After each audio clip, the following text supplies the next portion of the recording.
What up, Mike? Toronto. VK on the beat. Check. I'm in Toronto where you wanna get the city love. I'm from Toronto where you wanna get the city love. I'm in Toronto like we wanna get the city love. My city love me back for my city love. I'm in Toronto. Welcome to episode 1333. That's 1333. I think that's a lucky number. Of Toronto Mic'd, proudly brought to you by Great Lakes Brewery, a fiercely independent craft brewery who believes in supporting communities, good times, and brewing amazing beer. Order online for free local home delivery in the GTA. Palma Pasta. Enjoy the taste of fresh, homemade Italian pasta and entrees from Palma Pasta in Mississauga and Oakville. Pumpkins After Dark. Use the promo code TOMIC15 and save 15% this month at pumpkinsafterdark.com. RecycleMyElectronics.ca. Committing to our planet's future means properly recycling our electronics of the past. The Advantaged Investor Podcast from Raymond James Canada. Valuable perspective for Canadian investors who want to remain knowledgeable, informed, and focused on long-term success. And Ridley Funeral Home, pillars of the community since 1921. Today, returning to Toronto Mic'd, are Sportsnet's Jamie Campbell and Brad Fay. Welcome back, Jamie and Brad. Nice to see you. Yes. It's been a long time, because I actually decided I'd go in and find out exactly when you guys last appeared on the show. You ready for this flashback here? Okay. Brad, we start with you. It was November 2017. Wow. I knew it was before the Raptor run, but that's a couple of years. Well, before. Yeah, okay. yeah. Kawhi was just a thought in our mind's eye there at that point. Okay, so that was episode 279. So if people want to go back and hear like the history of Brad Fay, episode 279, Mike and Sportsnet's Brad Fay chat about his career in sports media, whether he'll take over for Bob McCowan hosting Primetime Sports. Did that ever happen? Yeah, no. As we know, definitely not. That was all, you know what, quickly, that was all because he said it one night. He said in jest, Damien said, Brad's on hold here waiting down in Oakland. May as well get to him. He goes, I know who he is. He goes, he's going to take over this chair one day. Just said it throwing away. And then all of a sudden people were like, you're going to take, I was like, I have no desire. I'm not good enough to do that job. No one can take over from Bob. And then it became a thing because he said it. That's the power of McCowan. You're too nice to take over a position like that. Good call. That is very true because you are a sweetheart, Brad. Absolutely. And that episode was like, we almost went 2 hours. So we did kick out your favorite songs. And I'll put a song in the background as we talk about Jamie's first appearance. But I'm going to put this on in the background because whenever I hear this song now in the wild, I think of Brad Fay. Yeah, still my favorite song of all time. In 2017, you disclosed you had seen Bruce Springsteen live. I think you said you were about to be like number 100. No, that just happened. I just went over triple digits. So, 2017 probably would have been around 60 or 70 at that point. Yeah. The show in Germany, was that number 100? Vienna. Oh, my. Yeah, just got back from Europe. Vienna was the triple digit one, so... Is Bruce okay? I heard he had to postpone some gigs. Yeah, we're hoping that the next one's up, or Canada, early November. So it was something with an ulcer. And I think he's 74 now, and I think the band's old, and I think they just, if he was not feeling comfortable, let's just take a little extra time off, so they postponed shows. But as far as I know, I don't have a direct line to him, unfortunately. I thought maybe you did, actually. So, okay. So as we speak, you're at 100 on the nose? 102. Amazing. But that goes back to 84. Jamie, do you have a band? Like, I mean, I don't expect 102, but is there a band that you've seen like double digits? No. Not remotely close to Brad's Is he obsessed? Does he need help? No, it's not an obsession. It's a healthy passion. Okay. I'm going to blow your mind, Brad. I'm going to see Bruce Springsteen for the very first time in November. That'll be my debut. So it'll be your 103rd time or whatever, and it'll be my first time. But I got to see what all the fuss is about. So it'll be your favorite song. But are you a big Bruce Springsteen fan, Jamie? You can take him or leave him. Good question. In 1986, I believe it was, he played Maple Leaf Gardens as part of what was called an amnesty tour with Sting. I remember this. And I had free access to Maple Leaf Gardens for all events back in those days, and decided to go and see Sting, and it just so happened Bruce appeared as well, and I wasn't much of a fan, as Brad knows, at that time, but I instantly became one, not to his obsession. But I have a healthy respect for Bruce Springsteen based on one show at Maple Leaf Gardens in the mid-'80s. And Jamie's brother and best friend growing up were huge fans, so he repelled a little bit going in, you said, right? And then you're like, okay, I'll go see him. I grew up with a brother who wore a bandana around his head to sort of try and emulate sort of a Bruce Springsteen, Bryan Adams look. And so I had no choice but to hear it in my house when I was a young person. And I always have to say, the sentence after the 102 is I've still never seen the same set list twice, and that's why. That's and amazing. they're not the only. Pearl Jam is like that. Yeah. Fish and all the jam bands, people follow them around because you're never going to get the same show, so you're curious to see what they're doing next too. So on this very program, I did have Jake Clemens on this show. Yes, I remember that. Yeah, that's awesome. That's the closest I've come to getting Bruce on Toronto Mike. Yeah. I'm still working on it. Is Jake Clemens related to Clarence? He took Nephew. over when Clarence passed away. He took over the saxophone. And this is the song with the greatest sax solo in rock and roll history. Yeah. Maybe I'll turn it up when we get there. Like Sure. I'll keep it brewing in the background. But I want to let people know if they want to hear. This is like the A to Z of Jamie Campbell's career, which has been amazing. February, see, I add the rue in there because I'm practically a professional broadcaster. February 2020. No, that can't be right. No. It was before that because we didn't do a COVID show. I have to go check my source on this, but I'll read the description, then I'll go back and find out when the heck it really was. Episode 584, Mike chats with Sportsnet Blue Jays Central host Jamie Campbell about his love of baseball, calling Jays games, working with Greg Zahn and Joe Siddall, and how close he came to keeping the seagull killed by Dave Winfield. Yes. We went 159. Oh, here's the sax solo. Yeah. We're going to come back to this, and I'm going to find out the real date. Hold on.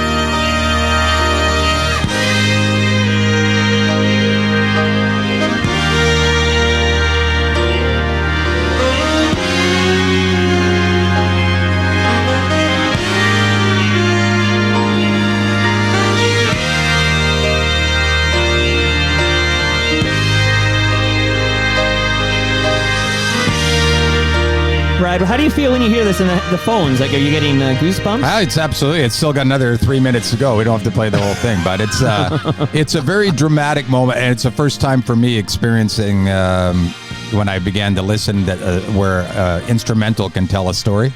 I've always been a lyric guy, always was, and this one just takes you through that. What's going on. The piano coda at the end of Layla. Yeah, no, there's and then there's so many more, but this is one of them for me. Or Jimmy for sure. Page at the end of Stairway to Heaven. Right. Let's kick out our favorite instrumental parts of rock. I would do that, by the way. Yeah. We'll be here till 5 o'clock if we do. Feels so good, Chuck Mangione. He's all over King of the Hill. Do you ever watch King of the Hill? Oh, is he? I didn't know that. I'm revisiting that with my kids, but I'm also revisiting The Sopranos with my wife because she's never seen it. I'm like, we got to watch this. And of course, little Stevie's all over The Sopranos. Sylvia. Okay, by the way, it was February 2020, Jamie, that you came over. Okay. Why did I think it was pre-pandemic? But here we are in the snow. It was pre-pandemic. That's the pandemic would have started probably right after. It was late March. February. Oh, you know I think, what? right? You know late what? February, March. You're 100. Yeah, Mike, come on. Pandemic. I remember it was March 13th was the day I picked up the kids. That was like Friday the 13th. It was 1 month before the pandemic. Yeah, We might have caused it, Jamie. I don't know. But okay, amazing photo there. Okay, so lots of ground I want to cover with you because you guys are Sportsnet guys. Like, I don't think there's any guys I associate more, any people I associate more of Sportsnet than you two. And Sportsnet has a milestone anniversary. But Mike Hannafin just wrote in a note for you, Jamie. Mike Hannafin's an FOTM. He goes, I knew him from when I was still working in Toronto 4 to 5 years ago. Jamie, unannounced, showed up at Nat Bailey Stadium for a Vancouver Canadians game and was mobbed by Canadians fans as he sat in the third base seats. Not sure if he expected to be recognized. I'm going to put an aside to say, how can you not be recognized? Like, you're on national, and you know what I mean? How can you not be recognized? Okay, but he sure was. Signed autographs, talked with fans, and maybe had a beer or two, maybe a few bought for him too. I came down from the press box, which I'm not supposed to do, but it was Jamie Campbell, and I dropped by to say hi, and we chatted for a few minutes before I rushed back upstairs. And when I'm at the Dome for a game, I always make a point of waving hi to Jamie while he's on set. Nice to hear from Mike. Isn't that kind? I remember that day. It was a beautiful sunny day, a spectacular venue. What a spot, Nat Oh Bailey. my Well, God. Brad you knows grew up there, Vancouver. right? Yeah.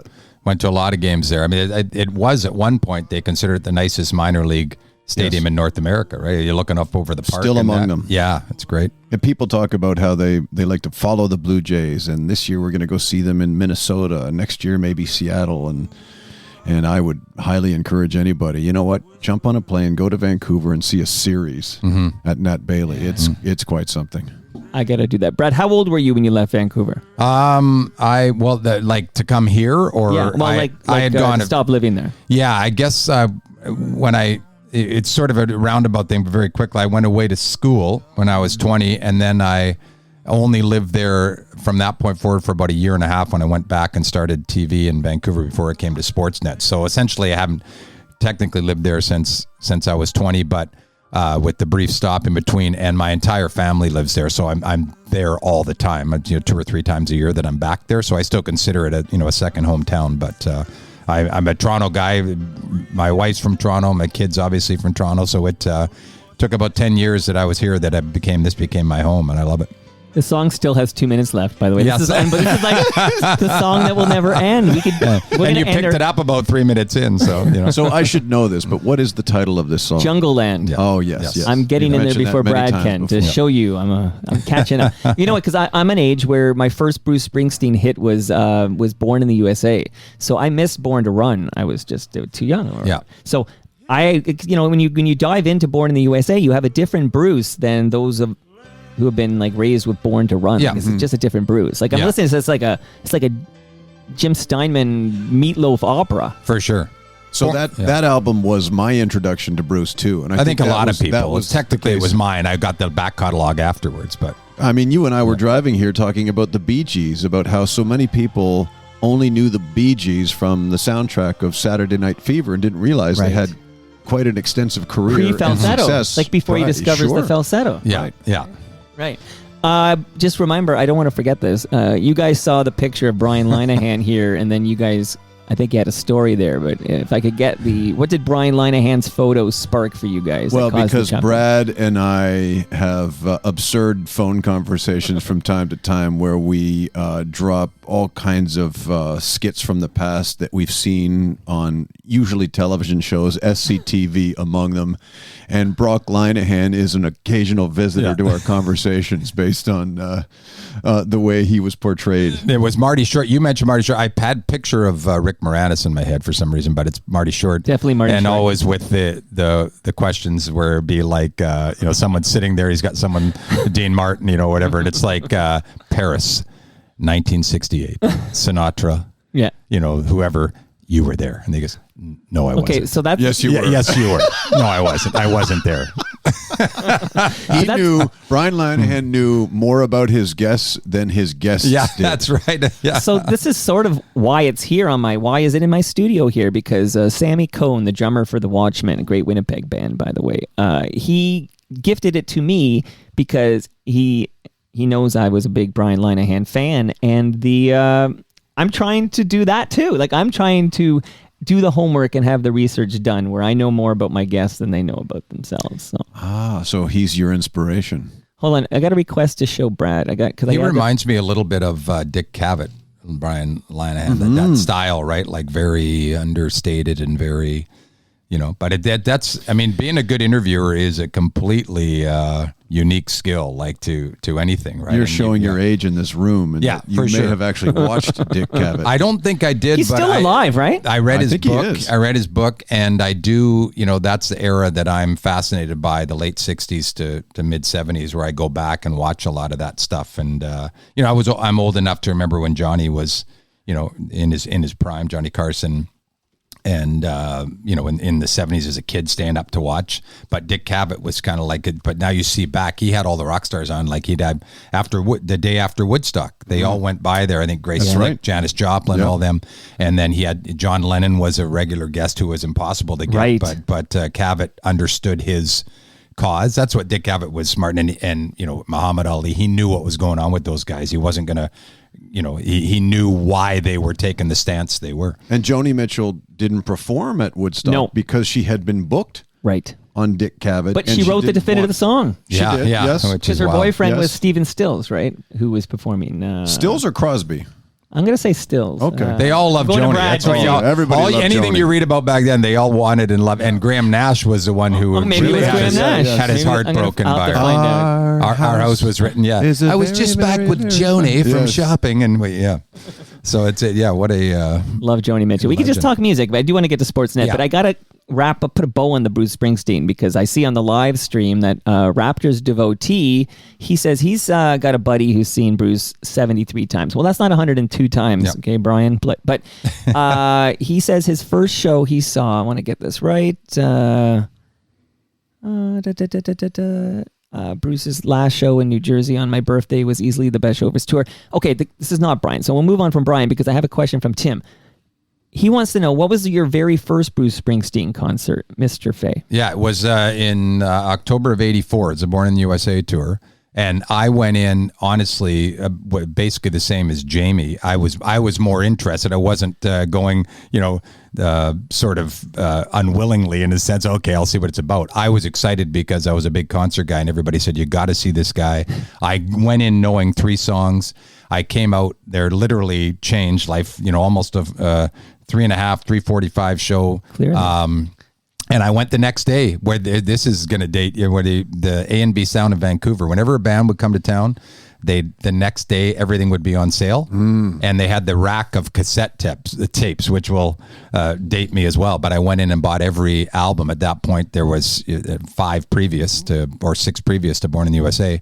Bought them all, and within about 2 weeks, I was done. And then that started the whole thing. So it was really organic in a way. It was just, I'd never seen anything like that. And I think people that saw him for the first time, even now in his 70s, if people see him, people are like, wow, that's different. He attacks the crowd. It's not like, okay, playing a couple songs. So that was, that's 30 or 40 years next year. So 102 doesn't sound like a lot. If you're a baseball season ticket holder, 102 is a season and a half of home games, right? Right, but That's on average 3 a year. Yeah, it is Yeah. a lot, Brad, Almost- because almost 3 a year. Yeah. Bruce is moving city to city. Like, he's Yeah. not Yeah. doing all this. Well, that's the fun part. 81 shows That's the at fun the part. Dome He's not there. Billy travel. Joel. I'm going You hit the park road at Madison Square Garden and hit the stay road there. for 3 shows, and in between you play golf or you go to a football game. And now with our right. access with passes, you can do that kind of stuff. Here's a So, quick yeah. fun fact for you, Brad. I think you'll know the answer. But Bruce Springsteen has never had a number 1 Billboard Hot 100 hit. Mm-hmm. He's gone to number 2. He's never gone to number 1. But he has written a number 1 Billboard Hot 100 hit. Can you name the song? Yes, and I like it. I like the cover version better. Blinded by the Light, Manfred Correct. Mann. Yeah. Correct. Okay, too easy. He wrote that? He wrote that, and I song. like their Wrote it? version better, which would get me kicked out of a lot of Bruce clubs if I was in any. But he wrote it. Yeah, wrote. And just in case listeners of this episode do not see the photo that will accompany it on TorontoMike.com and on social media, I just want to ask Jamie about his T-shirt. So you got a Fleetwood Mac rumor shirt. I do. I had tickets to see Fleetwood Mac, and I think it was during the pandemic. And if memory serves, was unable to get there because everything got canceled. But I have a real soft spot for a lot of bands, Fleetwood Mac among them. But that's not necessarily the reason I wore this T-shirt. It just happened to be the first one I pulled out of the drawer. Yeah, that's usually what I say, but it's a cool shirt regardless. Oh, thank you. You know that Yeah. photo is going to follow you around for a very long time. You want to look good. Well, thank you. If I went plain black. What am I thinking? if I had a honeymoon suite or something like that, I would have worn that too. So Shout out to Rob Pruce. Okay. Big question from Matt in Edmonton. Matt wants to know, will the Toronto Raptors, this came on Twitter last night, this is, I guess, for you, Brad, but will the Raptors win another NBA championship this season? Oh, well, if this Damian Lillard, Oh, yeah, and that's my question. Will rumor Damian comes Lillard through. be a Toronto yeah, Raptor? I think they're in the mix. I'm not saying they'd be a favorite, but we all saw what happened when you brought in Kawhi Leonard and changed the. But what a mix of the supporting team. team around Kawhi. Like, Yeah. this is not the same And depth. well, here's I'd say that not quite, but there is the depth in the starting lineup. If it's OG Anunoby that has to go, then you've still got Pascal Siakam, Scotty Barnes, and Damian Lillard as your big 3, plus pieces around Gary Trent, Jakob Poeltl, and they're not quite at that level, but I don't think anybody is anymore. That's the difference where, back then LeBron ended up in the West, which helped, but there was always that guy to get by. I don't think there's that team anymore, especially in the East. So I think they'd be in the mix if they get Damian Lillard. Exciting. Jamie, this is a personal question, but I'm wondering if you'd share with us a health update. We'd love to hear how you're doing. Yeah, so I am now almost 3 years into a battle with chronic lymphocytic leukemia, and I am thankfully dealing with a treatable form of leukemia, and all is good right now. I'm on a treatment that has been a resounding success. It won't be a success forever. In the next 4 to 5 years, my leukemia will come back with a surge, and I'll have to treat it again at that time. So for now, things are great. Well, I'm glad to hear that things are great right now, and we're all hoping for the best in 4 to 5 years. Are you afraid? Nope. No, not afraid. When I got my diagnosis, I had to reflect a little bit on where I've been, what I've done. I think that's common for people that get the kind of phone call that I got. Yeah.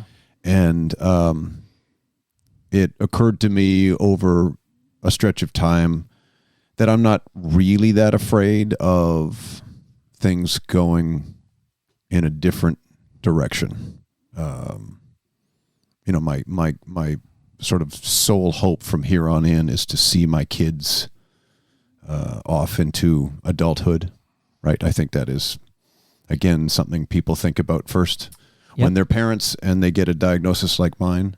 But ultimately they'll be in good hands even if I don't make it. And again, I need to stress this. This is a very treatable, it's an uncurable form of leukemia. For now. Yeah.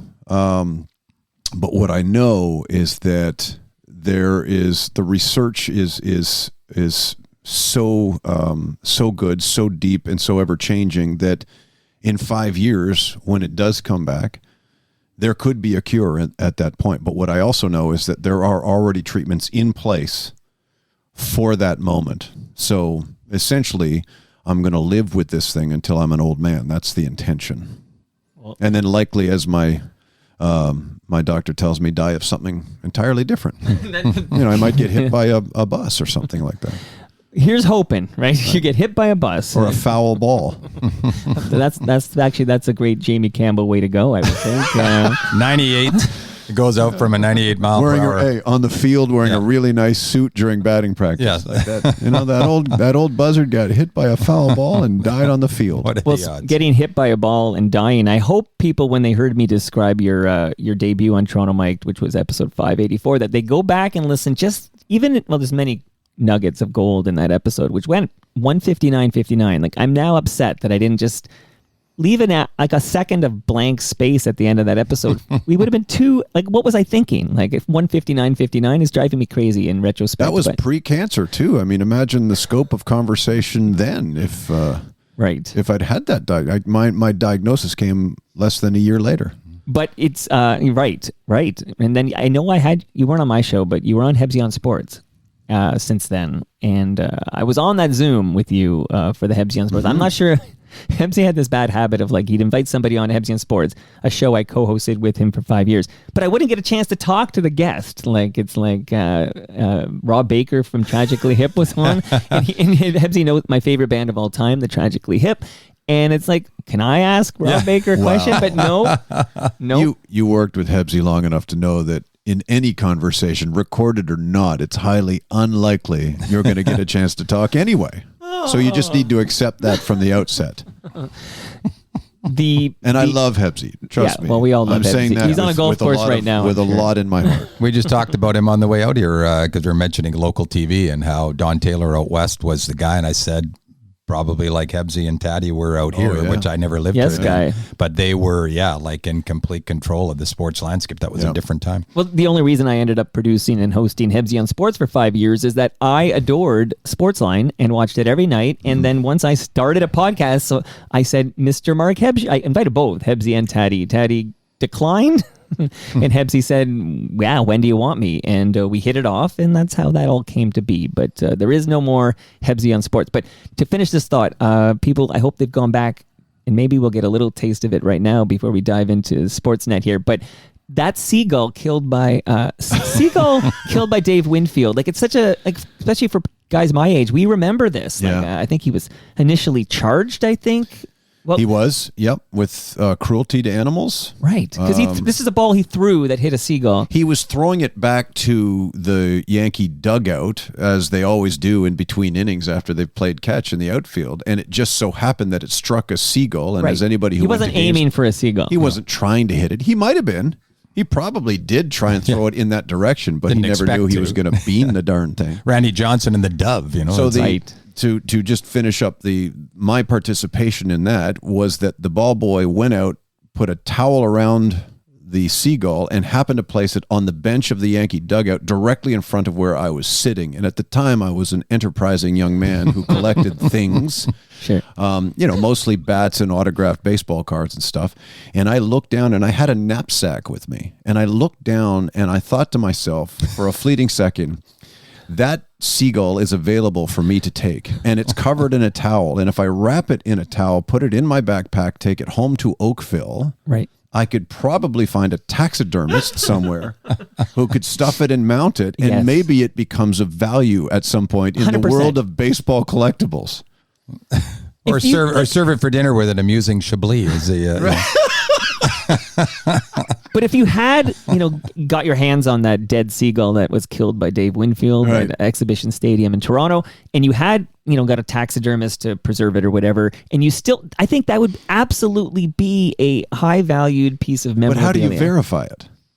I don't have the ticket stub. Yeah, no, good point. Right? You can't. It hasn't been authenticated Well, you're by Jamie Major League fucking Baseball. Campbell. Wow. Everyone will believe you. The part that I would have loved is setting it down on the dining room table at my parents' house in Oakville, and then my mom waking to raise her children to get to school.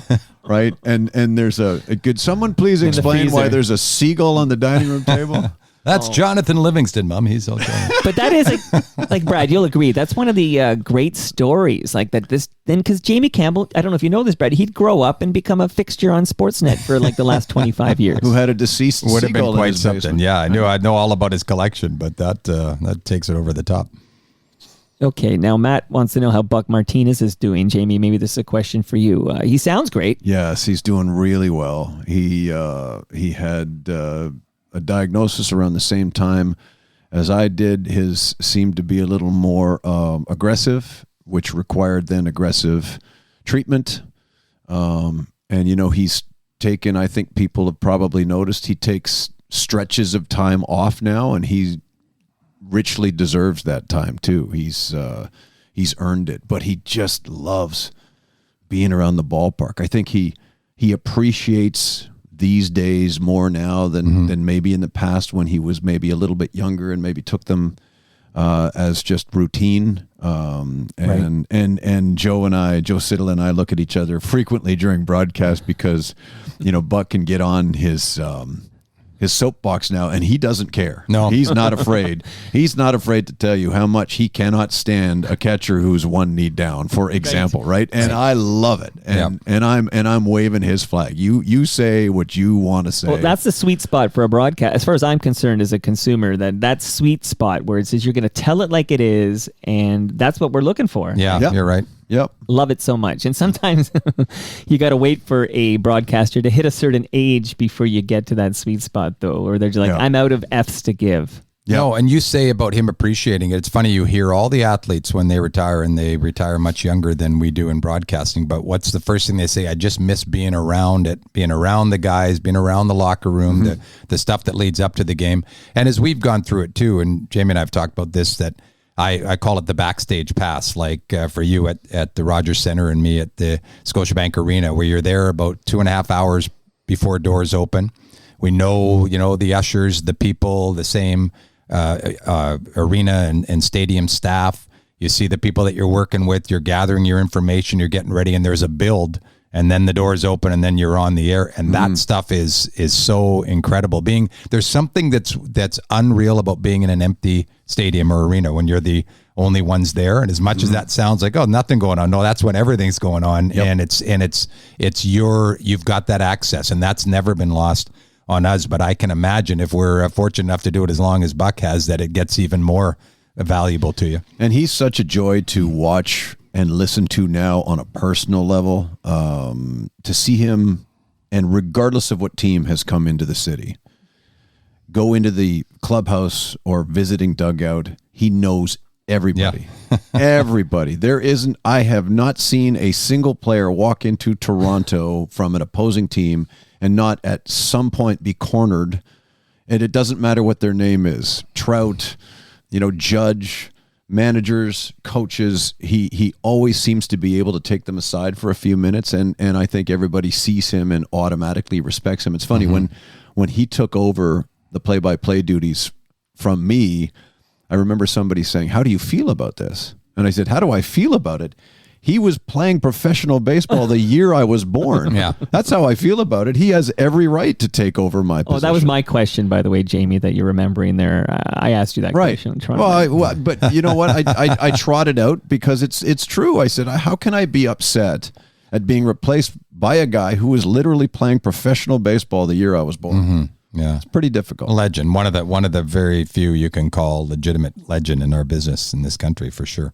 Has he ever hinted on how long he wants to do this? At some point, he's probably going to want to put up his feet and retire. He has not. Not to me. He might have to. I got to get this. Shulman. I got to get Buck on. Would you two vouch for me? My tie to Buck Martinez is that his son attended the same primary school as me for a period of time there's in the your 1980s. Yeah. Right. Yeah. Casey. Yeah. Right. And this is and the other fun fact, at the same time, Rance Mullenix's son was attending my primary school. So this was very exciting to me. You remember the name? Ryan. Oh, Ryan. okay. Yeah. Was he attending at half the time, and then Garth Orge's kid was geez, good platooning? Love it. Oh, man, you're bringing me back. The Drive of 85. I think I peaked too young. That was the highlight of my sports enjoyment. I miss Rance. Rance and I worked in the booth together a few that's years, right. and we had the time of our lives. The rotating color guys. You had about four different guys. He's got a sense of humor that is off the charts. Awesome. Can you remember the rotation there? You mentioned the color guys. That worked with me? Yeah. There were several of them. Yeah. So it was mostly either Pat Tabler or Rance Mullenix, and usually it was divided geographically. So Tabler would be sort of Midwestern America and East, and anytime we were out West, it was Rance. And then sometimes Darren Fletcher would fly up from the compound in Illinois, and I would work with him. There were some early years where Tom Candiotti would yes, I was trying to think before Tom Candiotti. Yeah. Wow. And the very, very first game I did was with the late John Cerruti back in 2002. So I had a few. Man, that was a terrible day when we learned John had passed away. Mm-hmm. Yep. Wow. It's something I think I'm older than John was when he passed, actually. That was, far too soon. Okay. Brian wants to know if you guys agree that the pitch clock has knocked it out of the park. Along with killing the shift, the game is so much better to watch. Yes. And he goes, next, automated strike zones. What are your thoughts? Well, on the pitch clock, there's no question it's improved the pace of the game. There's no question. I think the attention span of people who thought baseball was too long and too boring has fixed to a degree those opinions a little bit. It's so noticeable how quickly things move. And I say that from a personal perspective, in that during a broadcast, I knew how much time I had to breathe and prepare for whatever was next. And now I turn around and it's the fourth inning. Yeah. As soon as first pitch is thrown, it feels like it's the fourth inning. And I just believe that when change is made, as radical as it might seem, you can always tell how it's received by people's reaction to it. And I have heard nothing but good things. You're right. Nothing but good with respect to the pitch clock. I've heard nobody mention the bigger bases. I've heard nobody complain about the shift. Every now and then I see a manager challenge the fact that a shortstop might have been on the wrong side of second base. Schneider, that was the first one all year for the Jays, right? Yeah. Right, and it's like the extra inning rule. Remember, we all grumbled about the extra inning rule? Well, nobody's grumbling about it anymore because it's actually kind of exciting. Yeah. Yeah, without a doubt. As long as they keep it out of the playoffs, I think we'd all be fine with it. Neil has an interesting question after watching last night's game. So he says, this is for you again, Jamie. You know what? It's baseball season. We're going to make the playoffs. Jay stuff came in, the Raptor stuff. And then I do want to dive into the 25th anniversary of Sportsnet. So that is coming very soon. I'm going to just tease it for like 3 hours and then never get to it. But Neil says, often pitching matchups are promoted as they are competing against each other. Alternatively, how much should we be looking at the pitcher umpire matchup? If Gausman looks for low strikes with his splitter, would he not be better to match up with an umpire more likely to call low strikes? And this, when you answer this will give you a chance to comment on that PS that Brian had. He wants robo-umps, and I'm curious what you guys think of robo-umps. But What do you think about this, matching your pitcher to the umpire as opposed to the opposing pitcher? Well, I would want to pay no mind to who the opposing the umpire is that particular day behind home plate. Look, they all have their imperfections. We know that. And we saw quite a few of them last night. But I like to caution people, because when a call goes against the Blue Jays, as many of them did, in fact, last night, it's so easy to see a similar number of calls going for them.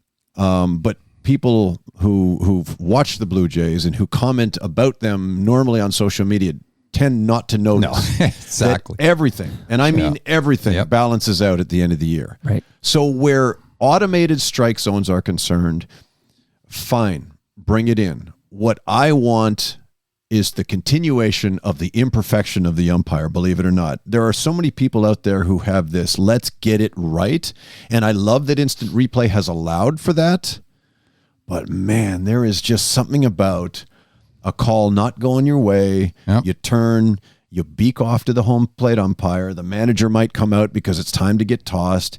You know, we may never see the days of Earl Weaver and Billy Martin. And guys, I loved it. You know, guys who are running out there and stealing the bags and throwing them around like hand grenades and stuff like that. Like, I miss the human aspect. How about John McEnroe in tennis? Says half his career is remembered for his, the chalk flew up. Answer the question, jerk. Now it's all the lines are done. They get it right every time. And I was thinking, what's the 85, the famous Kansas City St. Louis World Series, where the guy, the first base call, right? And we still talk about it. He just passed away, that umpire. Still talk about it, and that would never have been an egregious mistake. Yeah. And or Galarrago's near perfect game in Detroit. Oh, man. Right? The poor umpire in tears after. But would we be talking about Galarraga, for example, or Don Deckinger, and that if those things didn't happen, right? And again, it comes back to how many of you who watched the game want everything perfect, everything by the book. If that's what you want, then bring on automation. And I'm not against it. It's just that, boy, I love a good back and forth between. I'm with you, but there is umpire. Something to getting it right, because it's an objective. There's no human emotion. There's nothing. It's just, this is an objective. This is a ball. This is a strike. Everybody's got the same rules. But can you guarantee that with automation?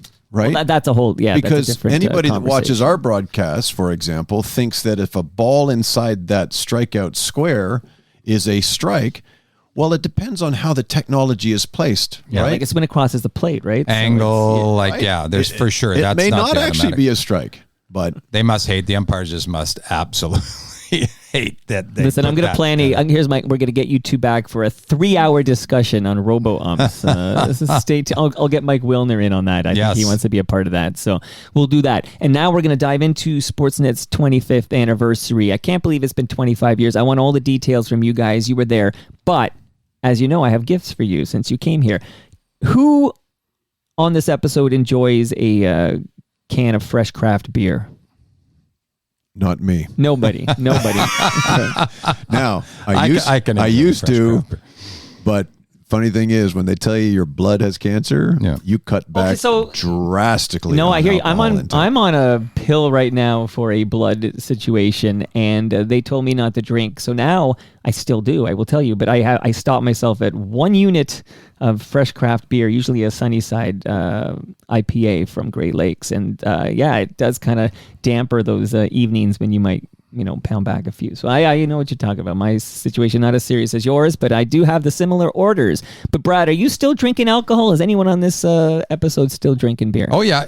I'm not as much of a beer guy. I enjoy a beer like after golf and stuff like that, but I'd still partake. Okay, I'm sending you home with some fresh craft beer from Great Lakes Brewery. Beautiful. And everyone listening in Ontario, you can pick it up at LCBOs and even some grocery stores, or you can order it from the HQ here in Southern Etobicoke. In fact, they hosted us for TMLX 13. I want to shout out Palma's Kitchen. Palma Pasta has 4 locations in Mississauga and Oakville, and they're going to host us for TMLX 14.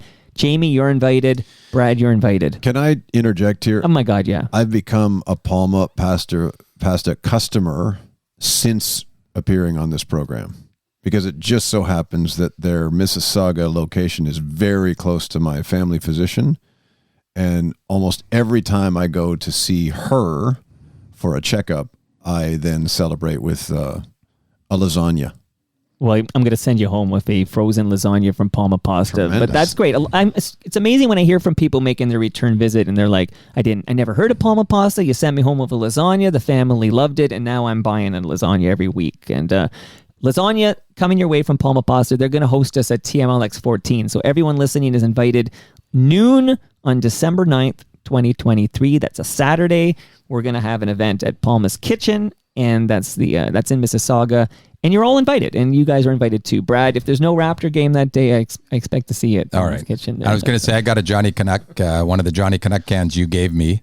Yeah, Canuck Pale Ale. Up on the shelf in my office, and I see it over here because Johnny Canuck was the original Canuck logo when they were in the Western League out in Vancouver. And Mississauga is in Ontario for those Toronto Mike listeners who aren't in the greater Toronto area. Great question. Is there anyone listening who doesn't know that? But wow. Mississauga. Remember, you're talking to 2 Sportsnet guys who were raised on regional broadcasting. No, you're right. Here's a fun fact for you. Tristan Pompey, brother of Dalton Pompey, works at Great Lakes Brewery. Does he?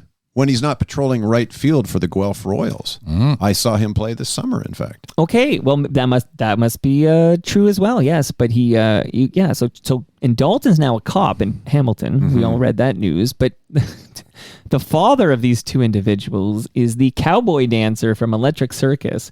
I don't know if we have any Electric Circus fans here, wow. But Electric Circus has had a cowboy dancer in the early days who was Kay Pompey, who went on to father Dalton, and he even released a 12-inch single called Summertime, Summertime, which is unbelievable, and he's also an FOTM. He's been on the program. Goodness. But here's an interesting mind blow is that on Friday, which is 2 days from now, I have been invited to a Electric Circus reunion downtown Toronto, and shout out to Joel Goldberg. He has promised to introduce me to Moses Znaimer so I can pitch him on making his Toronto Mike debut. This is all happening in 2 days' time. So shout out to the cowboy dancer. One more tie-in with Dalton Pompey, strangely. Yes. That Jamie was off last weekend, out visiting family out east, and I filled in on Blue Jays Central. And one of the things we showed, because who's the, escapes my mind, the kid, the fastest speedster that they just brought up. Cam Eden. Cam Eden. We're talking about the importance of that, of a base runner. And I mentioned Dave Roberts still getting beers bought for him in Boston for that one stolen base. It led to another when they come back against the Yankees for the Red Sox. But Dalton Pompey almost changed the fate of the Blue Jays is it 2015 against KC when he stole second and third and then was stranded. So it's interesting that you mentioned, because I hadn't thought of Dalton Pompey in a baseball sense. I remember the cop story, but we just showed how important that is. And that was the baseball that I was raised on was the Ricky Henderson, the Vince Coleman, when they would get on and the show would start. Ricky Henderson, and getting off topic, but 89 completely destroyed the Blue Jays single-handedly. Every time he walked, he'd be on second base, a pitch later, and third, standing there doing his little thing, and they couldn't control him, right? Yeah, and then you had to go get him eventually. So speed can be a big difference at this time of year. Well, reminded me of Dalton on third base. It almost like I had this sensation when you were talking about it. Like it was kind of like, not quite like 87, but like we were so close. Like, oh my goodness, how did we not cash in Dalton Pompey from third base in that game? Well, an interesting AB, Ben Revere, right? Where we're talking about automated strike zones where, what could have been a 2-2 turned into what was it? Could have been a 3-1 count turned into a 2-2 and changed the complexion of a very, very important at bat. You know what? I'm getting upset here. So here, let me give you one more gift here, and then we're going to get into Sportsnet. But this is a measuring tape. You each have one. This is courtesy of Ridley Funeral Home, pillars of this community. All right. Oh, isn't that nice? You never know if you have to measure something. Nope, that's Jamie. right. Okay. Insert joke Measure here. the strike zone. Measure the strike zone. Absolutely. I can't believe it. Okay, so we're speaking now in September 2023, and if my math skills are correct, 25 years ago was 1998. You two, who joined Sportsnet first? Jamie, aren't you a day one guy at Sportsnet? Well, we both are. Yeah, okay. We both are. One of us joined on the eastern side of the country, and one of us joined on the western side of the country. Jamie was an original anchor, and I was hired at what Dan Murphy does now. I was the Vancouver reporter for about 4 months, and then they brought me. You were out like the Terry David desk. Mulligan of the operation. TDM, baby. Much. Remember how we'd say one word if it was Brian Adams with summer '69 on Much West. He'd go Adams 69 West. I'm Mulligan. Everything was shortened. But I was hired there for on basically Jamie and I were hired almost the same day. Have you had yours yet? I did, yes. Yeah, September 19th. mine is any day now that I'll get the 25th notice. They're very nice about that. Do you get like a ring, or what do you get? No, they go. You get a something. notification on the day that you signed. Yeah. In my case, it was September the 19th. So I think I might have any day now. Like it literally could be today. And then Check your phone. 4 months in, they brought me out, and Jamie and I worked together on the desk when I moved out, which is that's February of '99. I moved out the week that Mel Lastman brought the Army in. Right. But the snow, and then we did our first show about a week later. So both of us are day one. What do you guys remember about the early days? And lest we forget, now we talk about this as like Rogers Sportsnet, but this was CTV Sportsnet, right? Yep. So that's also an interesting part of the. So was Bell Media the owner? Remind me, is it just? What do you remember about ownership in '98 of Sportsnet?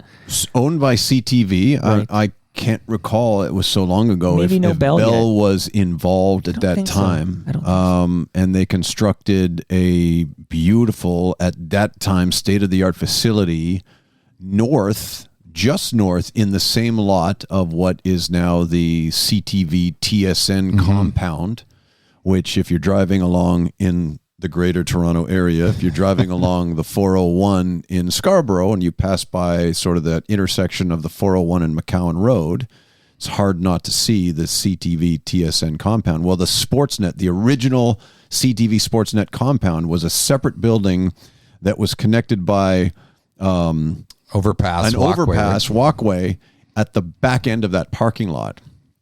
And in the early days, when we were all part of the same company, we would share a makeup room and the cafeteria with people like Lloyd Robertson and Lisa LaFlemme. Yeah, Right? it was kind of fascinating to walk in and Lloyd's in the chair. I guess I better sit here and wait for a second.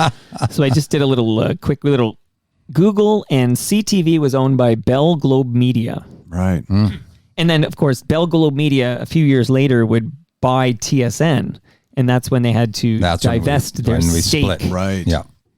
Very interesting. And then Rogers becomes the sole owner of Sportsnet in 2004 because I guess Fox had a minority stake for a period of time. Right. Okay, very interesting. And they got Rod Black and Sunil Joshi in the trade. Remember when we split? Yep. Rod went the Bell side with Sunil, and everybody else stayed with us. It's pretty wild. There's a show right now just dropped Friday on Crave, and it is called I Have Nothing. And Carolyn Taylor created the show. She was on my show yesterday, so this is all very top of mind. So I'm watching the show, and figure skating plays a role in this series. Very interesting series. But you hear Rod Black. He's uncredited. Even the closed caption, he just says announcer. But excuse me, I'm all choked up talking Rod Black. But Rod Black is in this series uncredited as a voice of figure skating. Just a fun useless fact. So Brad, take me back. So you take me back. I just want to hear from both of you. Joining this upstart, but TSN is already well established. So what are the thoughts about what Sportsnet will be when TSN seems to have a stranglehold on Canada's sports specialty channel?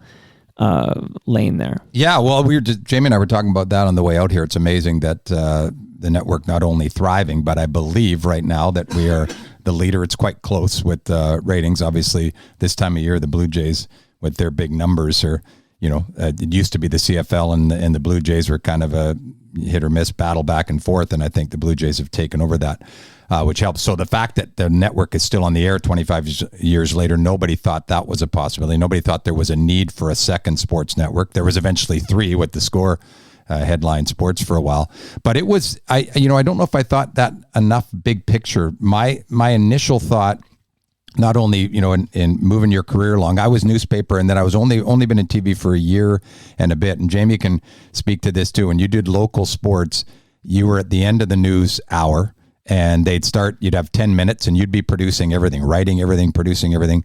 And then they'd come and say, okay, you got 8 now. It's because something would happen in news. Now you got 7. You'd always get, pushed off. And when I had the chance to work at an all sports network, the first thing I thought of was, wait a second, where the show? We do an hour. And back then, all you thought about was doing the desk show, which is now Sportsnet Central. And it was like, this is amazing. Get to be on the whole time. No one's going to come and take time away from you because sports is the show. And then all the resources that we were one-man shows doing local. So when I got to that point, I never had that time to think, oh, I've made the big time. And you're young and you're advancing. You think maybe it's one step. You don't know what the next step is going to be.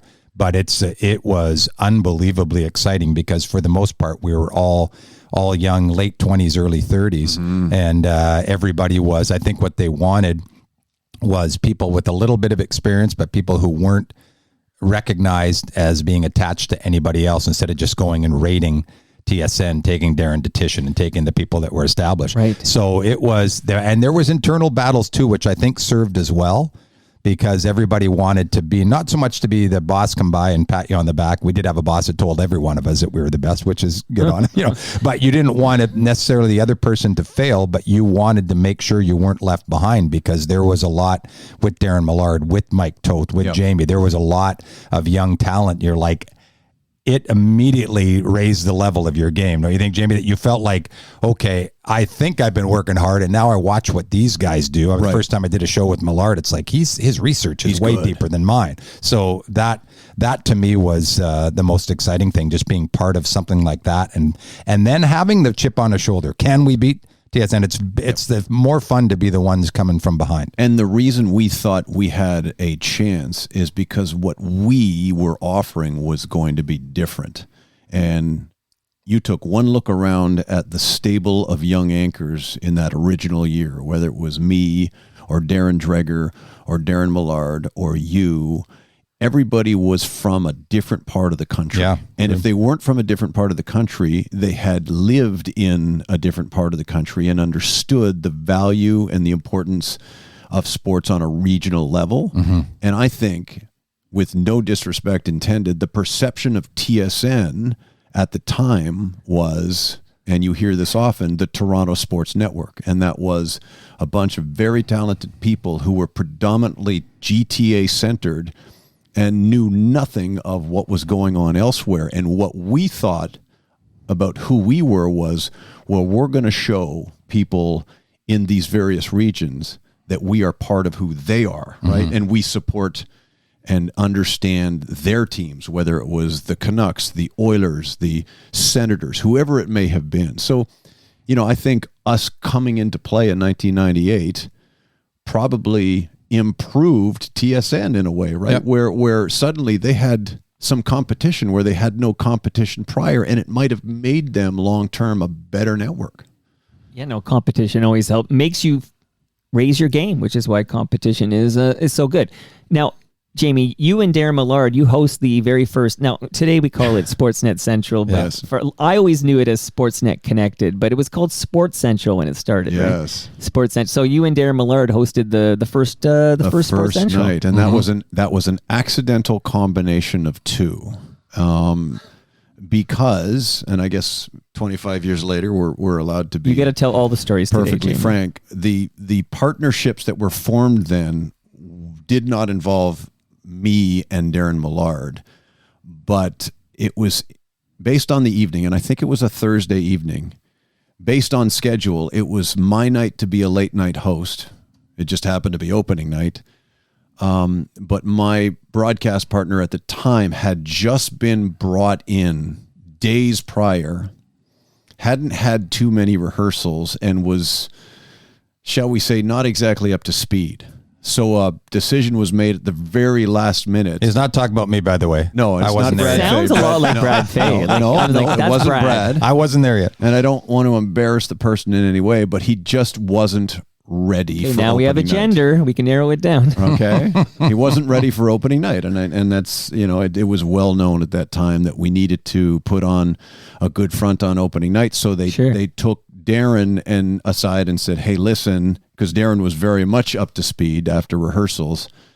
You're not going to be working with Campbell, but on opening night, you're going to be working with Campbell just this one time. So that's how he and I ended up sort of accidentally.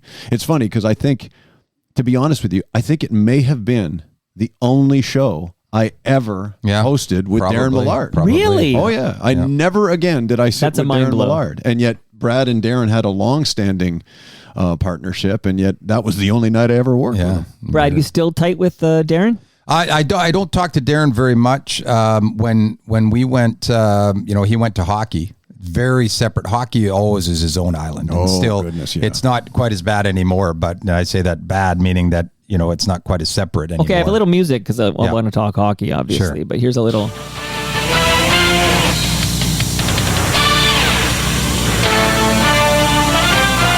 Is that our theme? National? Yeah. This is like the 1998 Sportsnet theme Wow. for if you were going to watch a regional broadcast of the Toronto Maple Leafs. Unbelievable. And so, Darren now is thriving in Vegas with the Stanley Cup champion Golden Knights. But yeah, he's been out of Sportsnet for probably 7 or 8 years, maybe. Mm-hmm. And by that time, we hadn't worked together for probably 7 or 8 years anyway. But we had 3 or 4 that we worked together on the weeknight edition of again Sports Central. They changed it from Sports Central because when TSN got ESPN got involved in the ownership with them, and they changed it to Sports Center. They were Sports Desk, so Sports Center and Sports Central sounded too much the same. So that's when we went to, I think, Sportsnet News, and then it's had a few Connected. It's changed incarnations 8 connected. times Yeah. since.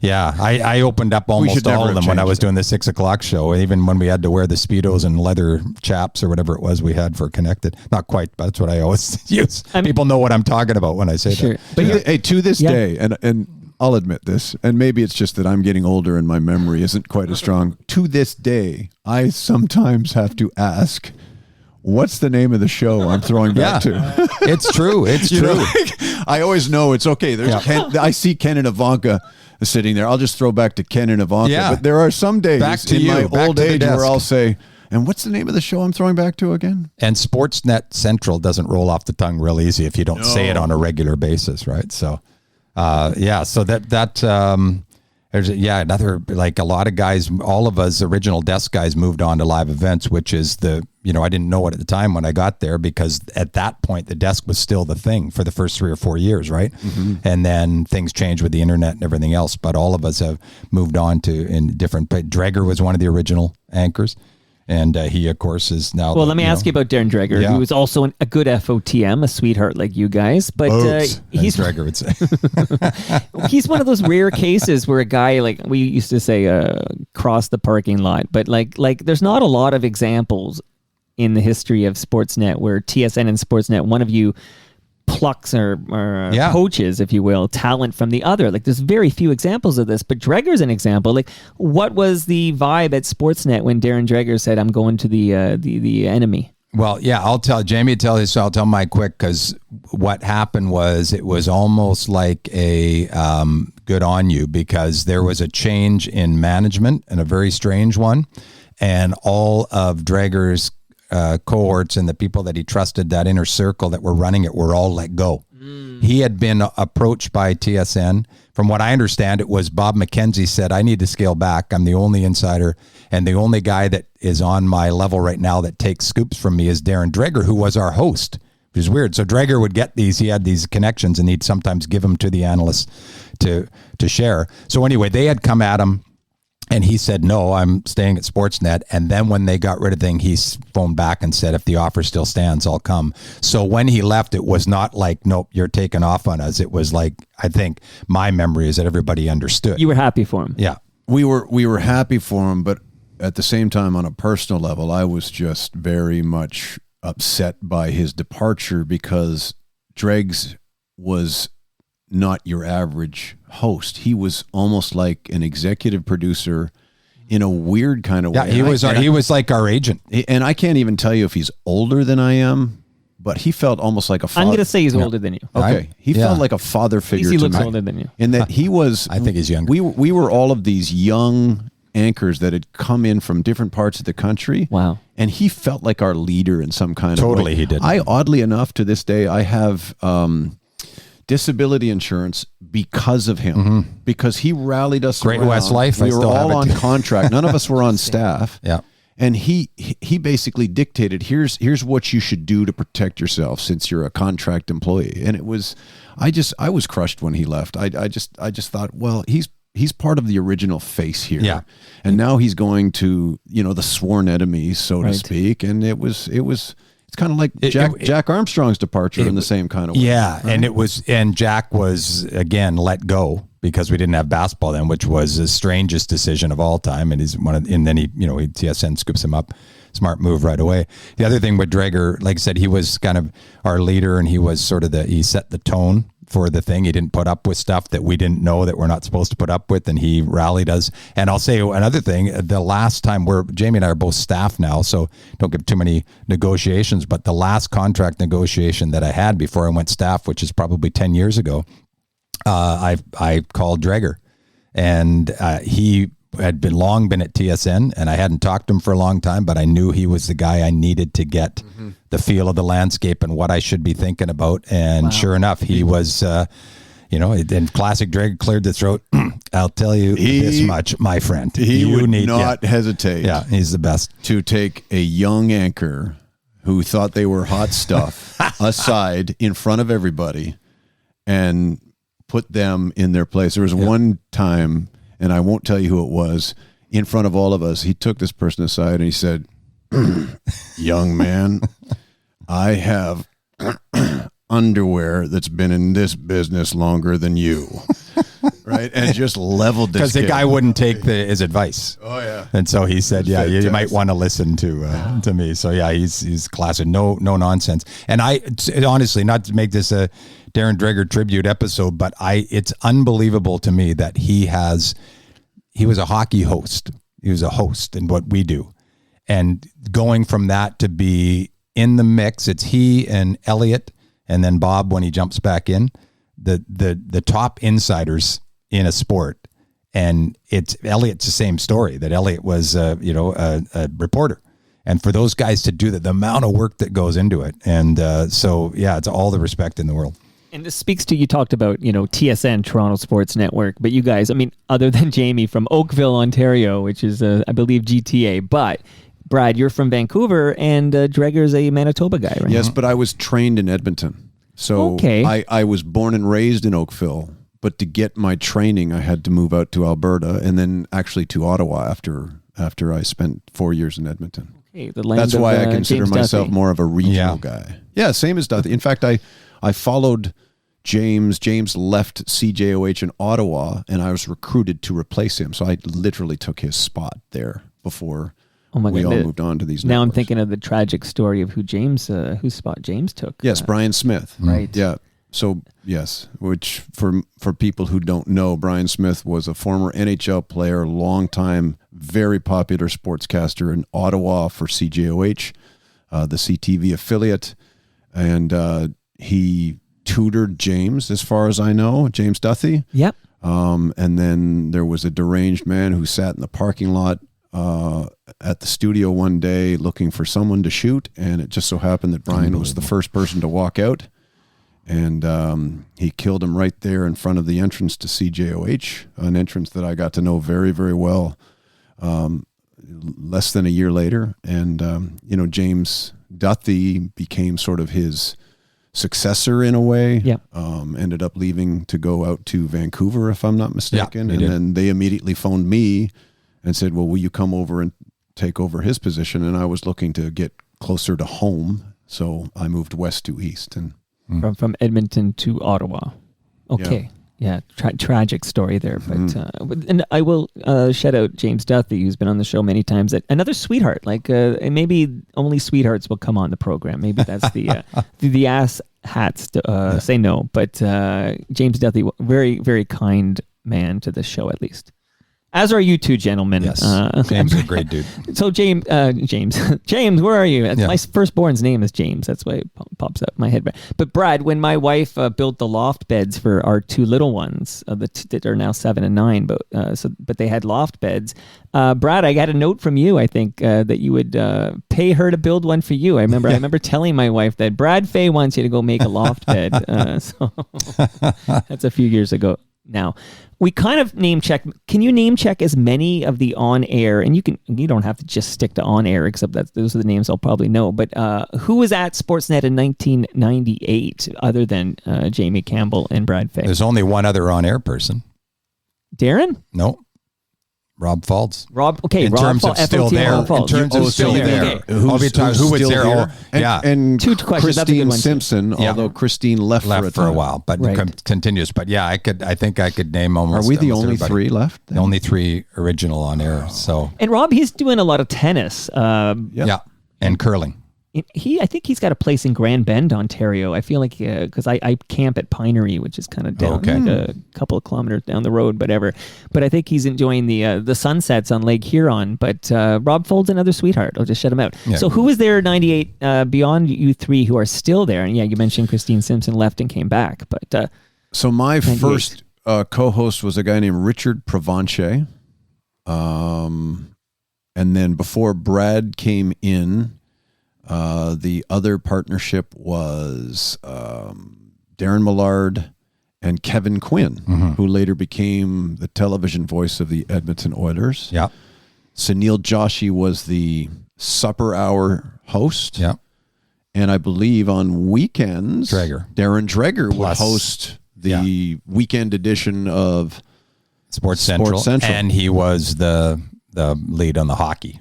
Right. So that was kind of the original, 6 faces of the network. And then the reporters, Trevor Thompson and Christine Simpson, were the Toronto reporters. Right. And then you had affiliates. So the way I got in was, it's interesting because then they hired their own people in all the cities, but I was working for the CTV station in Vancouver. So they used all the local and Randy Tiemann, the sports. Can I tell that story? Yeah. So basically the whole concept was, because it was a CTV owned network, instead of hiring staff reporters for each city, they would just essentially demand, at no additional pay, I guess, that the CTV affiliated sportscasters in Vancouver, Calgary, Edmonton, Winnipeg, and so on would simply file their stories into Sportsnet for airing on Sports Central. And, most of them did and did so, reliably. But I remember one guy in particular, and unfortunately, I think he might have passed away not long ago, Randy Tiemann in Montreal, who I guess had no interest in doing this free work for this network. And he would always end his reports by saying, Randy Tiemann in Montreal for the Sportnet. Yeah. Right. He would, he would, if I remember, he would intentionally butcher the name of the network because I think he was just generally ticked off that he had to do all this additional work for a network that wasn't paying him anything additionally. And you know what? Honestly, I remember how that felt because years prior, I had worked for CBC in Edmonton as part of their sports department. We did a syndication service to CBC affiliated stations across the country, including Red Deer TV. And what they would do in Red Deer is they would literally take a story that I had shot, written, and produced, and they would carve out, other than my voice, carve out any mention of me. Like literally, I had literally put this entire story together, fed it to the affiliates, and one day I'm in Red Deer tuning in, watching Barry DeLay yes. do the sportscast, and he says, with more, let's go to Edmonton. And the next thing you know, Edmonton? Yeah. Ooh, I never heard of a reporter named Edmonton. And up comes my story on some local, whatever. Right. And there's no stand-up in it, so you don't actually see me. You hear me. Yeah. And at the end, when I was expecting to hear Jamie Campbell for CBC in Edmonton, they cut it out. Cut it out. And on the back end of it, absolutely no acknowledgement of who you just heard. Wow. So I was a little ticked. I So would I be kind of understand where Randy Tiemann was Yeah, I know coming that. The Sportsnet. When does Nick Kyprios enter the fold at Sportsnet? He was day one, and he was doing mostly junior hockey initially, right? And Nick's great because he admits that he was still really dealing with the concussions, and he had just recently retired, and he was quite open about it, where he said, "Do you remember I had trouble. I get lost sometimes just sitting." But what Nick had right away, there was a star quality, right? Because the way he looked and that little sneer that he had, and he looked like a hockey player, and so he got a lot longer runway, and then he became, to me, excellent. When he left Hockey Night Canada, I thought he was the face of the broadcast, and that was just I think a financial decision. He is back this year though on Leaf games. Yes, he is on regional Leaf games on TV. Because he's back in the family for sure. Which you is can hear awesome. him on the Fan 590. Yeah, and he had what Don Cherry is the ultimate example, but Nick had that piece that you want as an analyst, where half the people hated what he said. It's like, well, it doesn't matter if you're listening.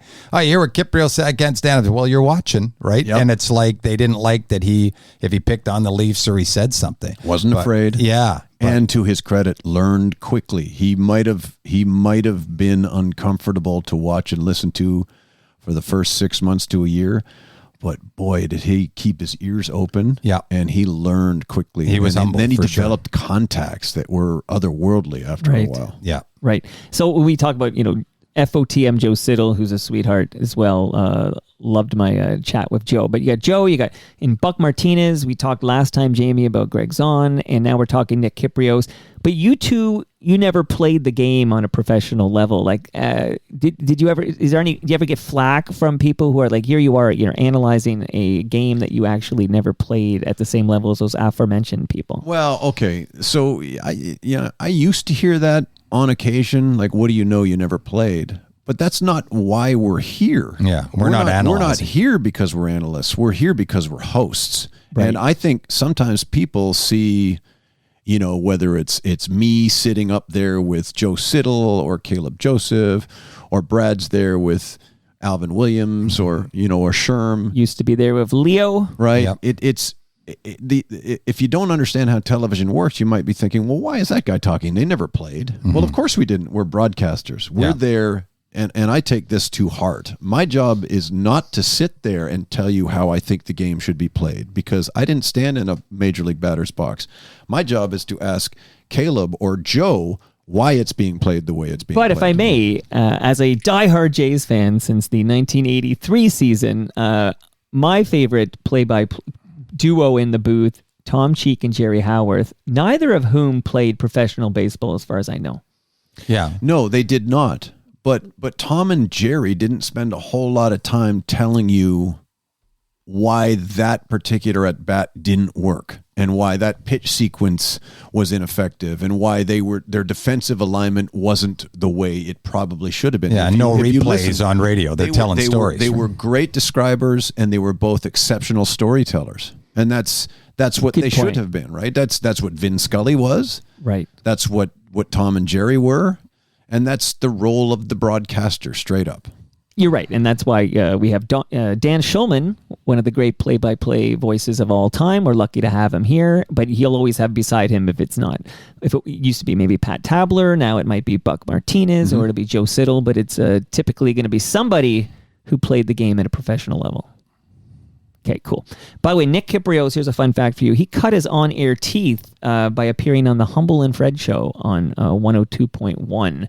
So that's sort of when he was transitioning from player to broadcaster. He gives a lot of credit to his appearances on Humble and Fred for helping him. He did have some more teeth to cut, so to speak, when he was on the air at Sportsnet, but that sort of helped him segue over to a media career. And I think, if I'm not mistaken, I don't know the story to be true, that he got he was discovered because he happened to be working out in the same gym as Scott Moore, Oh, is that who right? was the executive producer at Sportsnet. Yeah. I believe that's Could how be. That would make it- association first took Given place. a little bit of history at Sportsnet, I would believe that. Of them. Yeah, Is that yeah. there are other stories? Sorry, speaking of Scott Moore, okay. FOTM Scott Moore, by the way. Hebsy was at Sportsnet. Whenabouts does Hebsy show up at Sportsnet? I know exactly. It was either year 2 or at the very latest year 3. He replaced Sunil on that early show, Okay. and it was I remember it was a depart, and he was only there for a year, but it was a departure because Hebsy had been the late night highlight guy, and then he was doing the early show. And he came in and tried to change everything around, do it his way, brought his own producer and everything else, and not in a bully way. Just say he said this is how we do it. He's got strong opinions. He was on the highest rated show in Canada for a long time, so Yes, he had guy. that right to do it. But then he was only there for a year, and I think there was a contract. Don't want to speak for Hebsy, but I think there was a contract issue for him that he wasn't happy. And then that's when they turned it over to Jody. Well, we're gonna let's talk about Jody Vance. And that then. that's when I remember Scott telling me, he phoned me. I was on vacation up in the interior of BC. And he said, I'm just letting you know that this and this. And he said, and he goes, I don't know if you were interested, but we did talk about you perhaps doing the 6 o'clock show, but we don't want to mess with what we're doing. And he said, and Jody's going to do it. And I said, well, you know what you're doing, Scott? You're turning it all over. We're all young now. Like there always had been Sunil, Hebsy, that had always been a veteran. Right. And then all of a sudden, so then that's when Jody came into the fold. And then Jim Van Horn came in later. Later. Yeah. Right, you know- Vance and Van Horn. Yeah. Yeah. Right. Talking about that cross-pollination, right? Yeah, You don't yeah. often see that, but that was He had certainly gone to an radio instance. in between, Right. and then they brought Oh, him the back, Chum yeah. Station. Yes, Right. he and The Roman. Team. There's a Right. mockumentary about Yeah. 1050, The Team, and as Paul Romanek still gets mad if you bring it up, but Does he? Well, they were promised more time. They killed it, I think, 18 months into Yeah, it its wasn't run or very whatever. And a lot long. of people left a lot of interesting opportunities to go to. Because it was Chum, right? So you had, you could actually, that was a time when you can actually speak to the owner. I don't know if you've tried to speak to the owner of Sportsnet. It's not possible anymore, but you could do it back then. But It was beneficial for us. Yeah. Because. So tell me. Well, because there was no affiliation with either TSN or Sportsnet, and Right. they needed programming, so they would frequently call those of us at Yeah. Sportsnet, and I'm sure many of the people at TSN, to say, come on in and sit with Romanuk or whoever for an hour, and we'll Yeah. pay you $300. Yeah. Right. And you just go in, and I think they were on Yonge Street. You'd go into the studio, sit down and chat sports for an hour and walk out with a paycheck. It was wonderful. I was on with Van Horn, and I remember that because I'd never met him, and he was a hero, of mine. He was one of the guys, and sitting there, coming in, nice to meet you, Brad, and we'll be on in a second. He's in commercial. Put the headphones back on, and just like, that's Jim Van Horn. Okay, And a it's hero like, to you Act from- cool. Act cool. A hero to you, Brad, from TSN, but if you talk to somebody similar vintage, maybe a little older, who grew up in Toronto, Jim Van Horn was the 1050 Chum guy. Okay. Like he was the top 40, big popular top 40 jock. Like he had his, 1050. This is back when 1050 Chum was the station. If you wanted to. and then he was Springsteen. Then he was at Calgary. He was on TV, I think, at 2 and 7. I think a lot of the guys went. Romanek went through there. A lot of guys went through where Toth worked and Lonsborough Yes. and those guys. I'm pretty sure he was out there, and then he was an original TSN guy. Yes. But my the favorite. West was a breeding ground. Yeah, it I certainly literally was. worked at a CBC station in Edmonton that at one point had Gord Miller, Chris Cuthbert, Wow. a guy by the name of Al Nagy, who later became the voice of the Edmonton Oilers, and John Wells. John Wells, yeah. Like, three iconic Yeah. figures. And Ernie Affiganis, for goodness sakes. John well Wells. before all of us. Scott Carson, the stat guy, does a good impression of him. John Wells does doing classic rock. Yeah. I want to Yep. rock and roll all night Hey, and party every day. hey, baby, don't fear the Reaper. Gotta have more cowbell in there. Okay, Mike Toth, though, we talked a little bit about Mike before I pressed record, but has anyone had any contact with Mike Toth, FOTM Mike Toth, Yes. recently? Yes. Yeah. Yeah. Everybody wants to know how Mike is doing. we have lunch We have about once a year. semi-frequent contact with Yeah. him. And he's still the same, and still, here's, maybe when it comes to that kind of show, the late night highlight show, which was the be all end all for so many years, I don't know if anybody was ever more suited or more talented in that role. No. And He was like a prototype for Jay and Dan. yeah, for example. totally. And particularly Jay. In fact, I think Jay will tell you that he was raised on. And he worked, I think Jay was working on the row cutting highlights when Mike was at TSN. Remember, Mike was at TSN before he went back to Calgary and then came out and saw us. But In fact, Jay, if I may, Yeah. when I was working at CBC in Edmonton, came in as a student from, I believe, Athabasca, Alberta, to just watch me do my work over the course of a weekend. So he was big fan of him. But Mike was and perfect example again of when the lights go on. Everybody's that little bit different, but Mike was, Mike is quiet and it feels dark, and then when those lights go on, and he was the most supportive guy on air, because whatever was working, if you were talking about something, he would go with it, and he would, he'd laugh when we do those shows 4 times, and you'd make a good joke and everybody laughs naturally. And the 4th time you're doing it, he'd be right in there. He'd still, but he could go. Very funny guy. Yeah, really funny. I mean, that's why I had him over. I was a big fan, actually, and I just wanted to make sure he was okay, because I would reach out to him occasionally. Just to see how he's doing, quite literally, like, how are you doing? Yep. And he kind of started to ghost me. Like, I stopped getting replies. And I'm just glad to hear he's doing all right. I think that's Mike. Even with us, sometimes you don't hear from him, but he's the same and happy family man. Two boys that are now in high school, and it's quite something. He was an absolute joy to work with, because I sat beside him for years. Yeah, you guys had a great gig, and I just played exactly who I am, to a degree, the straight man, and just let him fly. And the stuff he would come up with was just magnificent. One day, and I can say this now, I felt like I wasn't pulling my weight from a levity perspective. I thought that, why is it always Mike that has to be the funny guy? Why can't I be? And the lesson learned was that unless you're naturally funny, don't participate, right? So You're the straight man. Especially with that guy. I can tell you this now. I tried one night to match him, and I said something on the air that should have got me fired. But it was the first year that Sportsnet had been on the air. There was no such thing as Twitter. Mm-hmm. If you wanted to complain, you had to write a letter or phone somebody.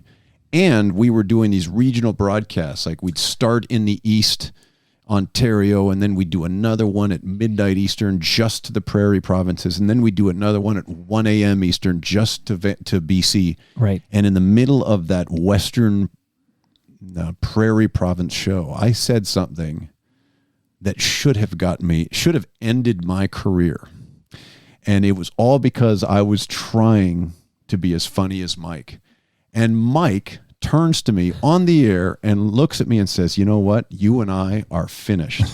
I'm going to have to call Calgary back and get my old job back, because you and I are now done." And years later, I asked Scott Moore at a going away party for him. I said, "If you had known I had said this, would you have fired me?" And he said, "In a heartbeat." Okay, obviously you're not telling us what you said, but everyone listening right now is trying to guess. But can you give us a clue? No, I won't give you a clue. Because I wanted to bring it back to Jody for a minute, and as I do that, I remember chatting with Mike. It was Toth on this reasonably program. obscene. Yeah. So obscene. Okay. Yeah, it wasn't racist. It wasn't. It wasn't any of that. Was it misogynist? It was no, goodness no. Only because Mike Toth did drop a few things about women hosting these desk shows. I was going to ask you about Jody Vance. It was an obscenity. It was accidental, and I regretted it instantly. You got away with it. And I literally thought my career was over. I got to dig up those archives, find them. Oh, they don't exist. They my don't friend. exist. Yeah, you delete it. It's like it never happened. And I think you can talk about it now, 25 years later. But that Jody Vance, a woman in a position that we were kind of used to, dudes being in, and she was kind of like a breath of fresh air, kind of a big deal at Sportsnet. I remember for a period of time, Jody Vance. Yeah, trailblazer for sure, because the first woman to host her own show, and there had been some on late night shows of partners, and it really seems in hindsight now kind of goofy when you think of in this country now, like Jennifer Hedgers is as big and as good as anybody on TV. We've got Martine Geyer's been doing it forever. Yeah. Carolyn Cameron hosting hockey. Danielle Michaud. We've got a lot of Ivanka has had a long run on that desk. Right. So it's funny to think that was a big deal, but it was different then. And I remember the phenomenon. I knew Jody from Vancouver a bit. We overlapped at that station, CTV Vancouver station, before I came out. As Perry Solkowski, Jody, and I were the sports department, and she was very raw, very new. She was a fan. I knew that. But I remember the phenomenon, like for about a year, where she just was. It was something different, and the glasses, and still has a great voice. She has a great, bit of a raspy, strong voice, and she had the look that just worked. And she was like the first celebrity that we had at Sportsnet, where everybody else was finding their way and recognition was coming here and there, that she was somebody that for a while was almost like a mini rock star. If you went to an event, everybody knew who she was. And then, it wasn't that much longer from that she was gone to Maple Leaf TV or Raptor TV, whatever it was then, and then ended up out west. Now she's reinvented herself, which she always does. But yeah, to answer your question, phenomenal is a word for me. It was just like over the top, their popularity right off the bat. Well, Hebsy tells me that he was essentially replaced by Jody Vance. Like Jody Vance, so the Hebsy wasn't there very long at Sportsnet, but Jody he was. She followed. Yep, she definitely followed him in, and that probably, if it was a negotiation, they had her waiting in the wings. I don't think they were prepared yet to put her on. But then when Hebsy, held firm, they thought, may as well, let's make the move right now, sink or swim. Well, I had Jim McKenney on this program, who was in addition to being a popular Maple Leaf blue liner, he was the City TV sports during the Moses Neimer. So it all comes back to Moses there. But he told me a story on this program about how he knew his days were numbered when Catherine Humphreys showed up and how good she was at doing the sports. Super talented. Yeah. So Catherine Humphreys is to Jim McKenney as Jody Vance was to Catherine Humphreys, if I'm not mistaken, again, my memory is not quite as sharp as yours, but I believe the burgeoning Sportsnet, CTV Sportsnet, offered her essentially a blank check in 1998 and said, put whatever number you want in there and come and join us. And she said no. She said, I don't take it seriously enough. This is like, because she was Wow, doing her little this. 5 minutes, and so she T-ball did it so Tuesday. well with the flippant stuff, and she'd bug guys and that. She says, I don't want to do an hour. Like I remember, But a blank asking check? her about that. Brad, Yeah. did you guys ever get a blank check? No, not quite. Yeah, I get. Yeah. Well, no, not a blank check, but I'll say this. I refused when Scott Moore flew to Ottawa to recruit me, and we sat down for lunch at a place called Local Heroes. He said to me, here's what I want you to do. I want you to come to Toronto, help us launch this network, and you'll be one of the late night anchors. And I said, thank you, no. I'm staying here. And he said, oh. And he said, well, here. He pushes a napkin across the table with a pen. It says, write down what you're making. So I did. I pushed it back to him. He crosses it out, triples it, pushes the napkin back toward me, and I took one look at the number, and for some reason, about 2 or 3 months earlier, I'd been driving with my father, and I said to my dad, Dad, what's the most money you ever made? And he gave me a figure. And suddenly I'm looking down at this napkin, and it has a figure that is far greater than my father ever made. And in 30 seconds, I went from, no, thank you, I'm staying in Ottawa, to, okay, well, you got me. Did you wish you had fudged that initial number? you heard? Absolutely. We all have a moment like that. Like seriously, I should have. They ask you what you're making, He's not gonna go to the trouble to find out. I he has should a have crossed number in his head. number out, Yeah. right, and added a significant portion and said, well, maybe for this. That's a wild story too, though. You did tell that last time, but I'm glad you told again, because you know what? Even on these podcasts, you got to play the hits. No, that's right. That's why I want the seagull story again. My right? only one is not quite like a blank check one, but it makes me think of a Seinfeld reference, and you'll get it when I get to it. But it was I was here for about 3 years. I was telling Jamie this on the way out. It's funny that we were just chatting because we're getting in the mode for this show, right? And I had been offered to go back to Vancouver. They were going to do a redux of Sports Page, which was like the sports line out there. And that was a show I grew up on. I thought, okay, it's interesting. I'd been in Toronto 2 or 3 years, and I was still feeling the pull to Vancouver, whether I wanted to live there. So they made the offer, And I said, I just have to go talk to Sportsnet. Scott Moore had just left. So Rick Briggs-Jude had taken over and I hadn't met him yet. So my first meeting with the new president is basically to tell him that you gotta come up with something or I'm leaving. So I walked in and you're nervous about it, because you have to be. I remember someone saying, just as long as you are willing to go, then you have nothing to worry about. But a lot of people want to bluff, and then it's sort of like, oh, they're actually saying no, go. You don't know what they think of you. You don't find out till you get in there. So I went in, I said, here's what, and someone, Jamie will attest to this, someone who worked with us had left their pay stubs around, the old days of pay stubs. Yeah. And he loved it because he knew he was making more than us. And the fact that's an intentional move. That's a power move. Power move, but it actually worked in all of our favor because we're like, wait a second. So I went in and I said, here's, I didn't tell them what they're offering me, but I said, they're offering me more than I'm making now, which may or may have not been true at that point. It would have been right around the same number. But I said, there's someone doing the same job as the rest of us and making a lot more. And I know it's your first day. Look it up. And I said, if you need to get me closer to that number or I'm going to go. And I wasn't talking like this, like I was nervous as hell. I wasn't like, yeah, you need to. I just said, I really feel like I want to do this.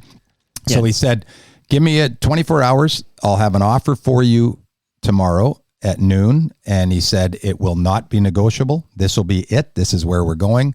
And so I went back in and I thought, and I had in my head the numbers, what I'm going to, you feel if it's this much, I'll stay. If it's not that much, I'll go. And then I was worried it was going to be right on the number and you have to make the decision, all that. So, but first thing he does, he has a piece of paper, he turns it around. And so I'm reading it and he's reading it upside down and he's covering the bottom, which is where the compensation was. The first thing he says, he goes, you like golf, right? I said, yeah. And he says, we'd like to make you our major golf, correspondent. So you'll go to all the majors. First thing in my head, I'm going to the Masters. Right. I just about did the Kramer with the coffee. You like to give your free coffee? I'll take it before I even look at the money. And I was like, right away, I'm like, oh, wow. And then thankfully, when he took his hand off, it was over the number that I had in my head. But that was the first thing I thought. The money became like secondary. Yeah. It's like, I'm going to the Masters. I'm going to the PGA US Open. The British never happened. It was supposed to, but I guess they wanted $10,000 to get a camera on the grounds at the British Open. So they said they sent me to the Ryder Cup that year instead, which was great. But I did the golf for 4 years, which is some of my favorite memories. And then when we weren't affiliated with Fox, we didn't have the credentials anymore. But just so funny that completely unexpected. And like as Jamie says, yeah, I'll take it. Whereas if Scott had doubled it, he probably would have. Scott went higher. And then you realize later, I could have gone even more. So, it's very interesting. And when you're faced with that decision, it becomes pretty easy. And in this case, it wasn't all about the money, but certain times it makes it worthwhile if you're on the fence. Amazing. Loving these stories, remembering the last 25 years at Sportsnet. I have a couple more questions for you, but I just want to tell the listenership that it's the Halloween season. Here we are in late September, and there's an award-winning Halloween event in Milton, Ontario. It's called Pumpkins After Dark. This is amazing. Go to pumpkinsafterdark.com and see what I'm talking about. But if you buy your tickets now for Pumpkins After Dark, you can save 15% with the promo code TOMIC15, TOMIC15. So shout out to Pumpkins After Dark. Get your tickets now. And you're subscribed to Toronto Mic'd already. I know that because you're listening. I also recommend you subscribe to the Advantaged Investor podcast from Raymond James, Canada. Whether you already work with a trusted financial advisor or currently manage your own investment plans, the Advantaged Investor podcast provides the engaging wealth management information you value as you pursue your most important goals. Also, real quick here, shout out to recyclemyelectronics.ca. That's where you go. Brad, I know you've got an old 8-track player or something in your garage, okay? Don't throw that in the garbage, even if it's broken. Go to recyclemyelectronics.ca, find out where you can drop that off so it can be properly recycled and the chemicals don't end up in our landfill. You guys have your marching orders now. Good. I'm going to actually do that. I'm going to log on to that website. I have lots of things that need to be dropped off. What's the oldest thing you've got? You got your old Sony Walkman that hasn't worked since 1989? No, it works. It's battery powered, and I have old baseball play-by-play tapes that I can actually listen to on a Walkman. Amazing. I loved my Sony Walkman. Never left me for many, many, many years. It was just an extension of my body. The yellow sport one? Do you have the I had yellow that for a shell, period of or is it time. I had the yours yellow- just No, the no, it's regular not waterproof. that are metal or whatever? Yeah, Those were, sports Walkmans were the best. They were Great. Yeah. They're great. It's. I mean, it changed. It literally changed. It's hard again to the kids these days would never know. You just get your music all the time. But the fact you couldn't take it portably, other than taking the big boom box on your shoulder, and having everybody else share the music with you, but personalized headphones with the thing. It went on your little belt clip. Yeah. And everything. It was for running. Did you guys running. It was make fantastic. mixtapes? Of course. Yes. Of course. I still have a VCR too. Okay. Okay. No, listen, we're all from the analog era here. Not that I'm using it, but I do have one. Listen, if I have a VHS tape I need to play, I know where I'm going now, to Jamie's place, and I can watch it on your VCR here. By the way, Jay Onright, who we mentioned, not a Sportsnet person, he's a TSN person, but he, when we were talking about him, I remembered we bonded over the fact that he loved, still does, he loved the Watchmen growing up, because you mentioned Athabasca. And Watchmen were huge out west. That's a Winnipeg band, and they're the guys who brought me the Brian Linehan photos. So just wanted to shout out Jay Onright and Athabasca. You what did I say? there. No, I wasn't. No, I'm doing Brock Linehan.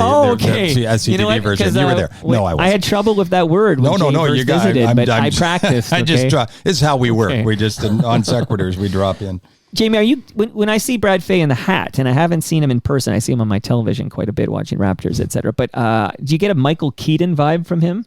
Like just like in the hat, is a little bit of a Michael Keaton vibe, or is it just me? I'm Batman. Yeah, I mean, there's worse things to be compared to. I can see that now. Yeah.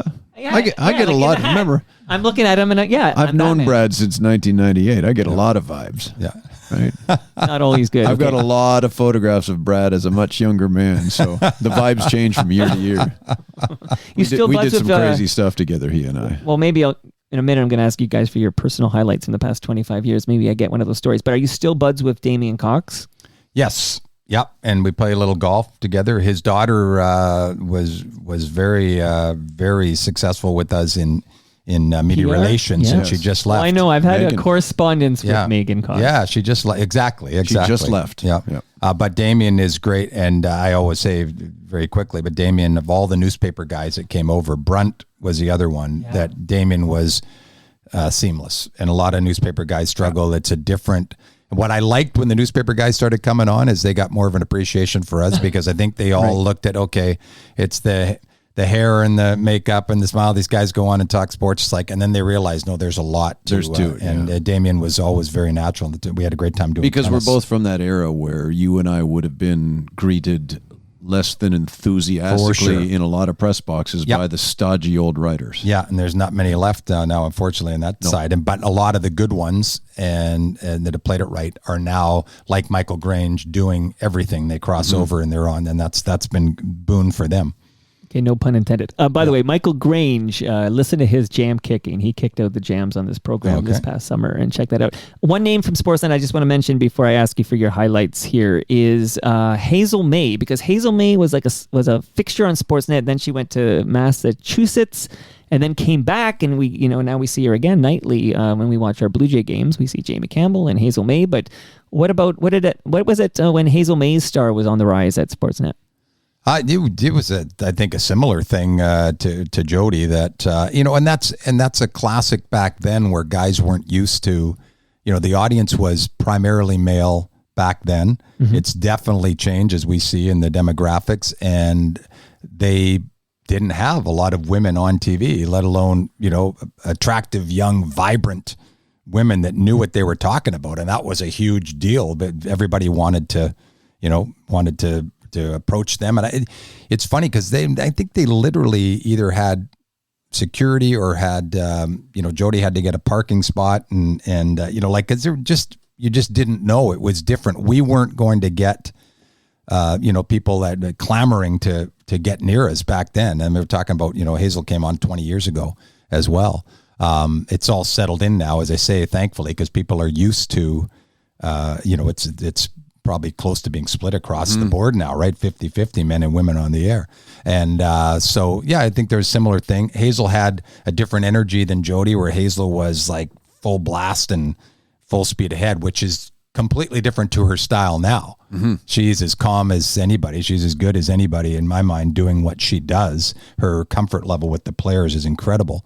And so it's to see the metamorphosis of her career go away to the States and really get polished, where she comes back and, you know, she's on that very, very upper echelon. She has a wonderful charm that is well suited to baseball in a way that, you know, she presents herself on camera is much like if you showed up at the front door of the average Blue Jays fan's home, she would easily be welcomed in and welcomed as part of the family. She's got that way about her that is very endearing to a baseball crowd, which is a crowd that tends to be a little different from other sports. Yeah. So I think it served her very well.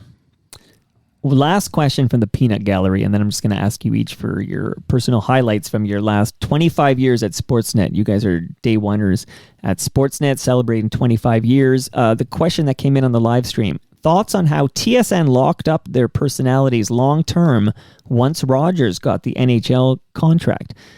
Was that the right thing for them to do? So this kind of ties into Dreger again, but this is a famous story told many times on Toronto Mike from James Duthie and Bob McKenzie and Darren Dreger. But basically, yeah, so you guys at Rogers Sportsnet, you guys got the NHL contract. This is a well-documented story. We could spend probably several hours talking about this. Was it the right thing? Was it not? But it definitely, the reaction post that was the TSN, the big names at TSN Hockey got locked up, basically, so that they couldn't be poached, I guess, by Rogers Sportsnet. What did you guys think of that? Yeah, more power to them.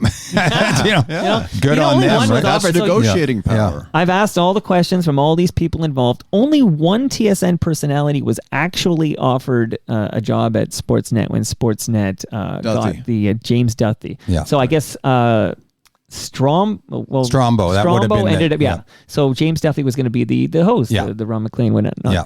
But he decided to stay loyal to TSN, and these chaps were rewarded. But they also, they made it worth the while to be loyal. Sure. Yeah. Right? Sure. And in my mind, it was James, Bob, Dreger, and probably Jen Hedger and Dutchie and Rod Smith. That's the six I could think of, but I don't know if it's that many. But those were their principal, the three main anchors on their show, and then the three main hockey people. It could have been others as well, but that's sort of what I understood without following up on it. But that was I wish I had a logic. voice like Rod Smith. I would never shut up if I had a Rolling voice like Thunder. Rod Smith. So it's amazing. The whole hockey contract episode in our network's existence is fascinating for both Brad and I, given that we were in completely separate departments, right? It did not impact us in any way other than that suddenly we were part of a network that had the national rights. Yeah. And it impacts what you say on the air and what you're promoting, most definitely, but we could sit back and watch it unaffected, which is never a bad thing, right? No. Sure, but there would be, I would think there would quickly be budgetary ramifications due to the dollar value of that. There probably are. I'm sure that the basketball and the baseball budget were in some ways reduced. They didn't ask you to stop staying at the 5-star hotels. Can you guys find? We never traveled anyway, unless you were actually, on the broadcast team that traveled with the club. It didn't impact baseball in any way. I know that, at least not to my knowledge. The only way it impacted basketball, and at that point I wasn't yet on basketball. I was floating. I did a little bit of hockey early on when they got it. And then I went full-time to basketball in the second year of hockey. But it did impact us sometimes in terms of studio space and stuff like that, because there was so much hockey on, and we didn't have the space in the building. So the odd time we got also bumped out, or had to, something had to change in terms of crews and things like that. But otherwise, it didn't really change our budget. Unless we forget the makeup budget. I heard Damian Cox took up most of the makeup budget when hockey came. I got to burn this audio because I loaded it up.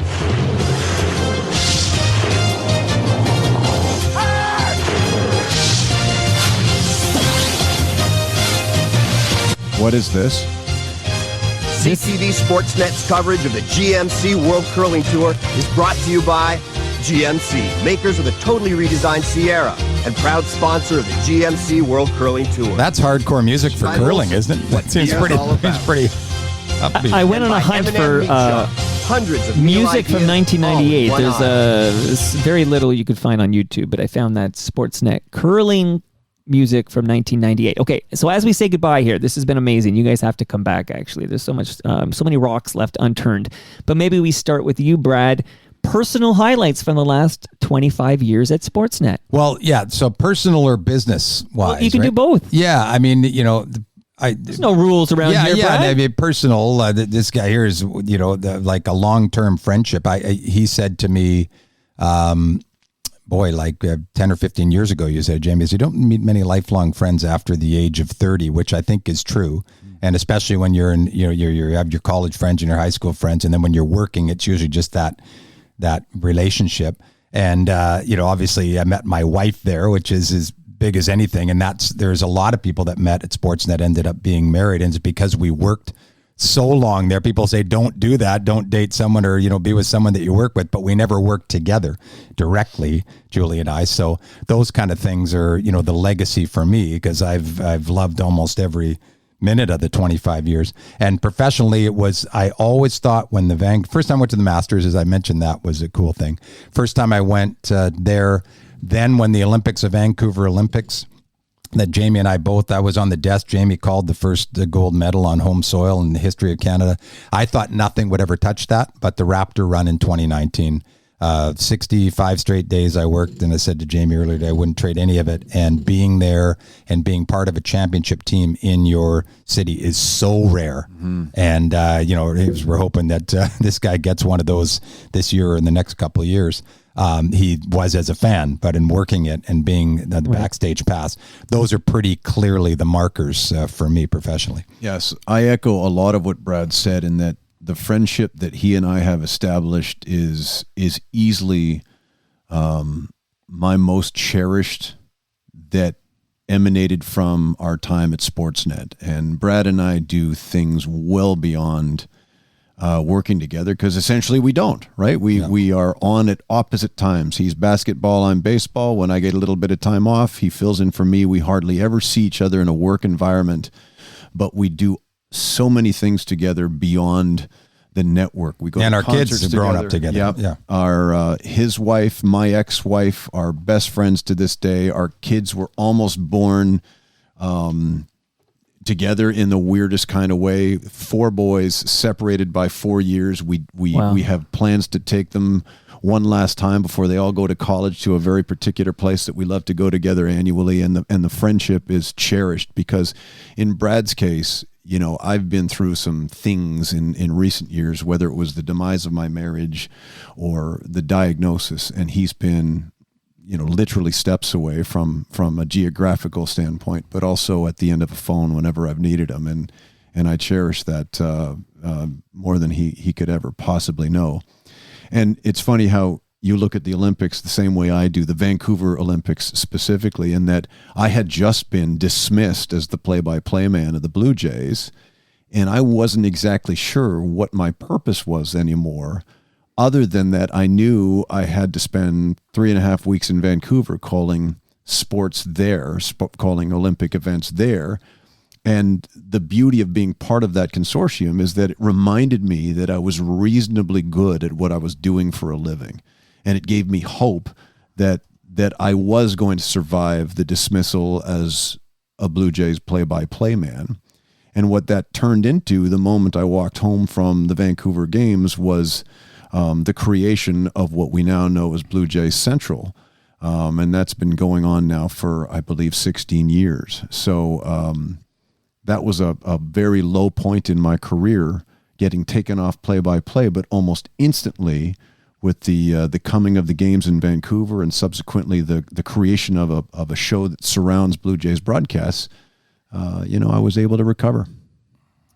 Any, we talked about the 2019 NBA championship, which, by the way, I know now we can say that's 4 years ago, but it feels like 4 weeks ago to me. Like it's so, like I think I can, live off that for a couple of decades, Brad. So it was pretty amazing. But what would be the professional moment? Is it calling that first gold medal on Canadian soil? for you, Jamie? You know, it would be easy to say that is true, but to be honest with you, every single day, and I know this sounds a little hokey, but every day that I get to sit and broadcast a Blue Jays game, for a kid who literally grew up at Exhibition Stadium and thought that there was a possibility I could spend my life working with the Blue Jays somehow in Major League Baseball, as much as calling the very first gold medal on Canadian soil was lovely and wonderful and memorable, every day that I get to sit there and do what I do is one that's cherished. Jamie Campbell, Brad Fay, 2 sweetheart FOTMs. I loved this very much. Jamie, you got to come back and kick out the jams at some point. Because I know Brad's kicked out the jams, but you got to come back and kick out the jams. I will. I think I should probably prioritize some bands before I get to that point, right? I know Evil Woman by ELO will be in that. Oh, that'll be in that 10. Yeah. Okay, we're going to make this happen. After the Blue Jays win the 2023 World Series, we're gonna get you back here. How do you think they're going to do this year? If I don't ask that question, I'm not answering.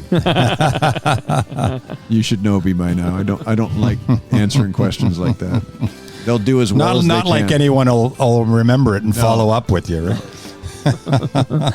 So thank you guys both for returning to Toronto Mike. I hope it's not as long before I get to see you guis here again. This was fantastic. Thanks for having us. And that brings us to the end of our 1,333rd show. Lots of threes in there. 3 threes. You can follow me on Twitter. I'm at Toronto Mike. Jamie is at SNet Campbell. Guess what SNet stands for? And he's at SN Brad Fay, just to keep us on our toes. Our friends at Great Lakes Brewery are at Great Lakes Beer. Palma Pasta's at Palma Pasta. Recycle My Electronics are at EPRA_Canada. Pumpkins After Dark are at Pumpkins Dark. And Ridley Funeral Home, they're at Ridley FH. See you tomorrow when Cam Gordon returns for the first time in 11 months. And then Friday, there's a big episode with Ben Mulrooney. See you all then.